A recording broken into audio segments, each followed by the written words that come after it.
All right, so let's talk about some scales that we can use for improvisation. What we're going to do is I'm going to start on this half-whole pattern number 1. Now this is the half-whole diminished scale. So how you form it, it's actually really simple. Start on B flat, so I'm going to do the B flat half-whole diminished scale. So start on B flat, go up a half step to B, whole step to C sharp, half step to D, whole step to E, half step to F. See this half-whole pattern? Whole step to G, half step to A flat, whole step to B flat. Now, the most difficult thing about the half-whole diminished scale is not the notes, because coming up with the notes is easy. Go half step, then whole step, and then keep going back and forth. The most difficult thing actually is the fingering, because this is an 8-note scale. 1, 2, 3, 4, 5, 6, 7, 8. Whereas something like a major scale is a 7-note scale. 1, 2, 3, 4, 5, 6, 7, right? You don't count the B flats again. All right, so being an 8-note scale, it's kind of tricky on the fingers. Normally with a 7-note scale, you have groupings of 3 and then 4, so like 1, 2, 3, and then 1, 2, 3, 4, right? Or in C, 1, 2, 3, 1, 2, 3, 4, it's easy to see it there. All right, but with that half-whole diminished, that 8 notes is difficult with the fingering. So you're usually just going to use these 3 fingers, 1, 2, and 3. You almost never hit your 4th finger unless you're going to end on it.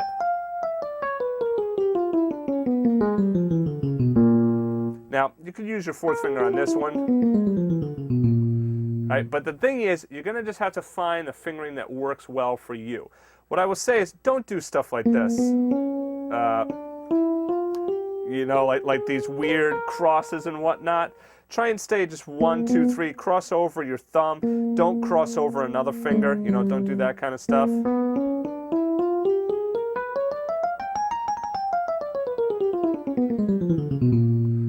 Okay? And if you work on it slowly, you'll get it down. I'm using 3, 1, 2, 1, 2, 3, 1, 2, 3.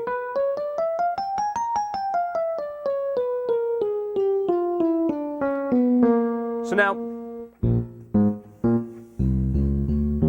I should turn this, I'll leave that on. See how they link up there?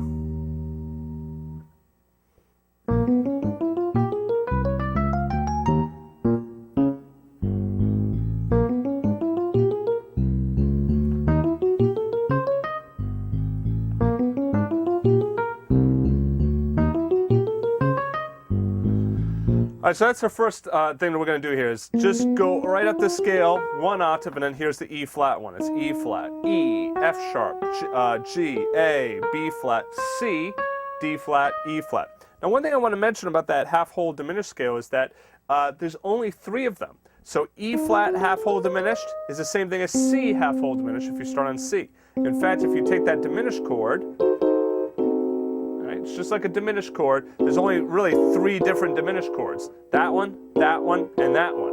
All the other ones are inversions. Same thing with that half-whole diminished scale. Notice the notes here. That's in C. Here it is in E flat. Same notes. Here it is in G flat. Here it is in A. Okay, so you can see that it's the same scale, just starting on a different note. So on E flat once again. So, oh, sorry.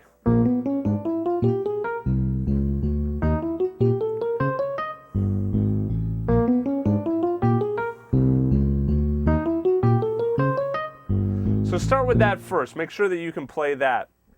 And then obviously you can go down as well.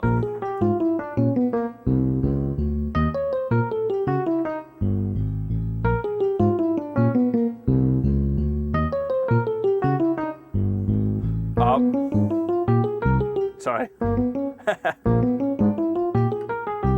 Ah. That's a good one.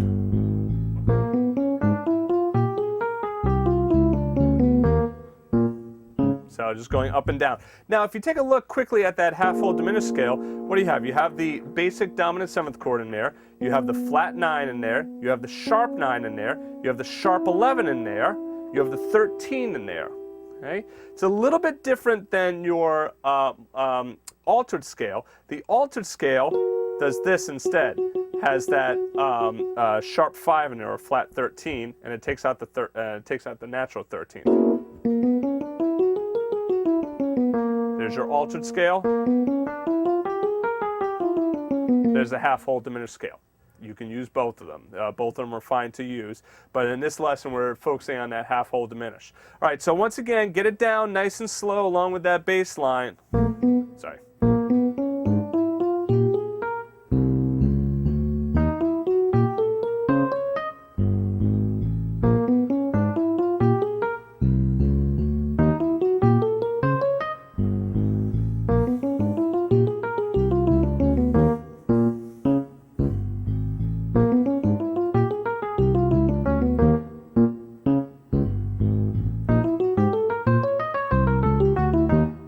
See what I did there?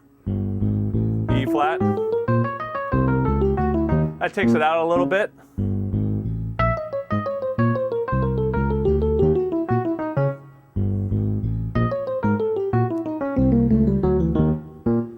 Okay, so I'm going to talk about that in the next chapter. I'm going to talk about how you can break up the scales into not just 4-note groupings, but also 3-note groupings. So I'll see you in a second.